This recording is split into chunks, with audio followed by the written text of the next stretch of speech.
قل لو كان معه آلهة كما يقولون إذا لابتغوا إلى ذي العرش سبيلا سبحانه وتعالى عما يقولون علوا كبيرا تسبح له السماوات السبع والأرض ومن فيهن وإن من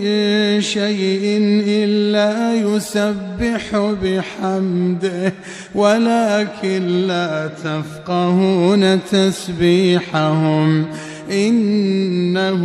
كان حليما غفورا.